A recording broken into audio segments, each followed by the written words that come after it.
masih bersama kami dalam Bincang-Bincang JTV Malang, masih bersama dengan Bapak Haji Fathul Arifin selaku Ketua Komisi C DPRD Kota Malang dan Bapak Haji Ahmad Wanedi, Sekretaris Komisi C DPRD Kota Malang. Terakhir tadi kita di segmen 2 membicarakan tentang masalah kayu tangan begitu ya, Mbak ya. Tapi ini ada satu yang membuat saya kepo atau ingin tahu. Nah, di kayu tangan itu masih minim sekali untuk lokasi parkir.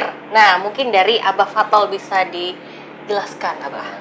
Akibat dibangunnya kayu tangan menjadi kayu tangan heritage, sehingga kemudian pejalan kaki lebih dimanjakan dengan cara melebarkan pedestrian trotoar itu, sehingga jalur menjadi semakin mengecil, sehingga nanti kebijakan Pemkot dibuat satu arah.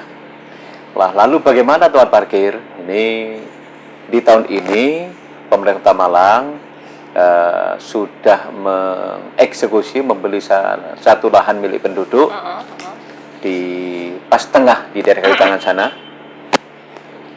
untuk murni lahan parkir bagi para pengunjung yang ada di kayu tangan heritage. Itu posisinya di mana, Abah, tepatnya? Kalau tidak salah itu dulu bekasnya toko buku lengkap atau bersebelahan dengan toko buku lengkap. Jadi nanti untuk semua parkir ada di sana? Seluruh parkir, 2 dan 4 ada di sana. Kebetulan di lahan tersebut selain memang yang sudah terbeli itu bisa belok kiri, belok kanan, bisa terbangun. Tentu atas izin BPWS, dan izin sudah dilakukan dan diizinkan.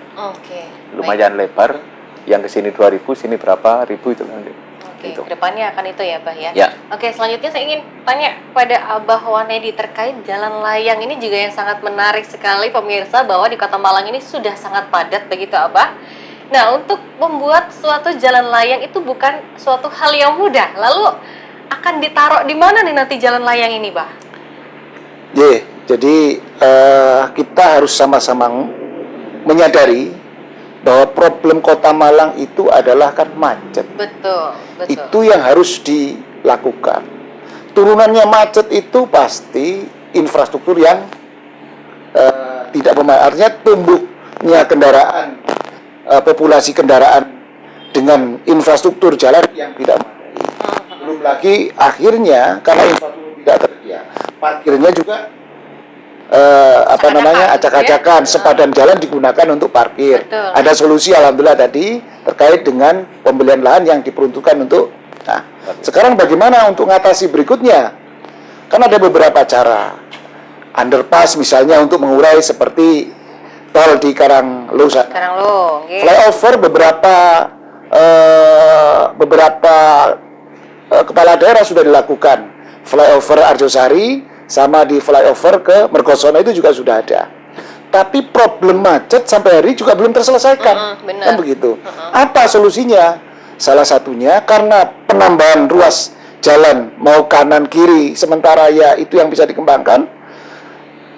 Dan Kota Malang ke depan ini adalah sebagai kota metropolis. Kota Malang kota terbesar kedua di Surabaya. Di kan Jawa begitu. Timur, ya? Di Jawa Timur, macetnya juga setelah Surabaya pasti Kota Malang. Betul. Nah, Kota Malang ke depan ini pasti akan menuju kota metropolis. Jadi kota jasa, kota pendidikan, kota pariwisata, ini pasti akan ada di Kota Malang. Nah, sehingga problem itu tetap harus kita urai. Salah satu ide itu ya jalan layang di tengah kota. Jalan tol artinya tidak mengurangi jalan yang ada tetap. Nah, problemnya pasti bukan hanya problem terkait pembangunannya, tetapi problem anggarannya juga pasti besar. Betul. Nah, sehingga ini kan hanya sebatas ide dan gagasan, karena tidak ada yang bisa dikembangkan selain itu. Sehingga membatasi orang untuk memilih kendaraan sama dengan melanggar hak asasi manusia. Kan begitu. Tetapi itu pun juga diatur. Misalnya, Anda boleh beli kendaraan, siapin garasinya dulu. Betul. Jangan udah beli kendaraan, tidak punya garasi, itu kan solusi. Nah, termasuk solusi lain di samping itu ya, jalan tol clear menurut saya, tapi tetap didahului dengan kajian naskah akademik untuk itu. Nah, supaya apa? Kita tidak keliru, tidak hanya sekedar keinginan, apalagi kalau saya punya kan tidak boleh. Artinya ini menjadi sebuah kebutuhan berdasarkan kajian yang itu menjadi bagian salah satu solusi untuk mengatasi problem kemacetan. Sehingga dari dan ke yang lewat ke Kota Malang selesai. Jadi Kota Malang juga nanti menjadi persinggahan mau turis turis nasional maupun turis domestik ini bisa ke Malang. Orang seluruh Indonesia mau menempatkan anak-anaknya di Malang juga. Yang kedua, kita juga harus beralih ke moda transportasi umum. Bis umum yang bisa melayani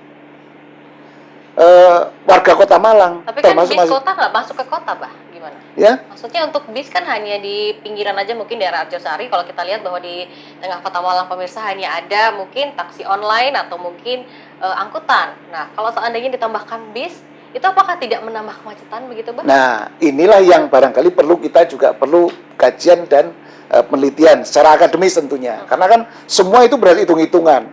Kalau misalnya dari dan ke, ini warga misalnya, dari dan ke, pertama warga mau ke pasar, sudah bisa melalui itu. Dari dan ke perkantoran, kita sebagai pegawai atau siapa saja tidak menggunakan kendaraan pribadi. Yang dari mahasiswa, dari tempat kos mau ke kampus, juga sudah tentu akan mengurangi semua. Bayangkan Mbak, mikrolet hari ini hidup segan tak mau kan? Betul, betul sekali. Bayangkan, dulu waktu normal, setoran mikrolet itu di atas 100.000 per hari. Harga mikrolet bisa 135 juta per mikrolet. Terakhir 2009, kita punya data. Hari ini, setoran per mikrolet itu cuma 25.000 sampai 30.000. Itu pun tidak bisa tercapai. Harga mikrolet itu maksimal 35.000. Ini semua kita, tentunya aktif ya. Ini misalnya kita beli mikrolet ini. Mereka-mereka yang memenuhi persyaratan untuk jadi supir, diangkat jadi supir bus. Ini kan hilang. Kan otomatis itu juga akan memberikan solusi. Jadi infrastruktur dengan dibangun secara maksimal, karena dikembangkan tidak boleh, bisanya ke atas.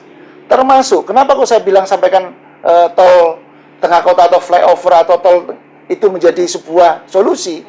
Karena ke depan bangunan rumah pun itu bukan ke samping atau ke depan, tapi ke tingkat atas. Gitu ya? Dalam bentuk apartemen, dalam bentuk kondotel atau itu yang akan terjadi di Kota Malang.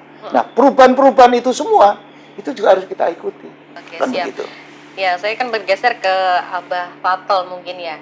Rencana dan juga mungkin ide gagasan yang sudah disampaikan oleh Abah Wanedi tadi, apakah sudah dibicarakan dengan Pemkot Malang ataupun dengan mitra-mitra yang terkait dengan Komisi C, Abah? Ini kebijakan yang kemudian menjadi sebuah aturan dalam sebuah negara biasanya lewat bisik-bisik tetangga dulu. Kita sudah kami lakukan letupan itu, baik dalam hearing-hearing dengan mitra kerja, bahkan di paripurna disampaikan. Walaupun sementara letupan dulu. Dalam rangka mengimbangi, karena Pemkot punya rencana untuk membuat underpass itu. Karena sebagian kajian dari para pakar lebih menguntungkan yang jembatan layang. Jembatan layang. Di antaranya seperti itu. Ini jelas dengan mitra kerja kami selalu diskusi panjang. Malah terus terang kami sampai ada 2 UPD yang kami geser waktu dan kemudian perpanjang waktu kaitan hearing, menyikapi banyaknya usulan-usulan yang anggap tanda petik kurang merakyat. Mungkin boleh dikasih satu contoh mungkin begitu, Pak, apa sih yang membuat tidak pro rakyat, tapi kan Komisi C di sini akan tetap memperjuangkan hak-hak yang baik untuk rakyat Kota Malang tentunya. Memang bicara pro dan tidak kan subjektivitas ya. Kita dulu punya usulan ada 4 ruas jalan yang harus diprioritaskan masuk. Karena memang jalan rusak total. Di mana itu, Pak? Dan disambati masyarakat sudah 2-3 tahun yang lalu sampai sekarang. Ada di daerah Cemoro Kandang ada, Lesan Puro juga ada, kemudian daerah Mercosari juga ada, satu lagi mana saya tidak hafal. Lah ternyata kemudian ini digeser ke proyek lain yang nurut Pemkot lebih prioritas. Lah, akibat ada itu kemudian kami diskusi panjang sampai pada kesimpulan agar mengembalikan yang prioritas 4 jalan yang sudah diusulkan kemarin itu menjadi yang utama, baru kemudian yang usulan terbaru dari pemerintah Kota Malang. Selanjutnya nih, selama ini pembangunan jalan umum di Kota Malang sudah sesuai peruntukannya. Sebagaimana harapan masyarakat, apakah itu betul, Bah? Menurut Abah sendiri? Idealnya begitu, idealnya begitu. Karena Kalau dari kami Abah, Ponedi? Ya, jadi kita selalu beristilah hearing dalam komunikasi dengan OPD, menyampaikan programnya seperti hari ini kan kita lagi bahas seperti yang disampaikan Abah Fatul tadi. Maka kita selalu tekankan yang prioritas itu harus menjadi prioritas. Jangan berdasarkan keinginan, tapi berdasarkan kebutuhan. Mengacu kepada problem Kebutuhan hari ini apa? masyarakat. Tentu ada yang problem jangka pendek, jangka menengah, dan jangka panjang. Mana yang bisa diselesaikan anggarannya kecil, mana yang seperti tadi termasuk pembangunan ruas baru yang memang nyata-nyata ada lahannya, ada solusinya, tapi kok tidak. Nah, yang kedua terkait yang lain-lain, kalau diulik juga terlalu banyak, sehingga itu yang kewenangan kita yang selalu kita gunakan terhadap OPD untuk sharing. Sehingga di setiap 1 tahun mata anggaran, maka mestinya harus ada solusi yang bisa diselesaikan. Oke, baik. Abah, nanti kita lanjutkan lagi. Kita akan jeda dulu sejenak. Pemirsa, jangan kemana-mana, tetaplah bersama kami di Bincang-Bincang CTV Malang.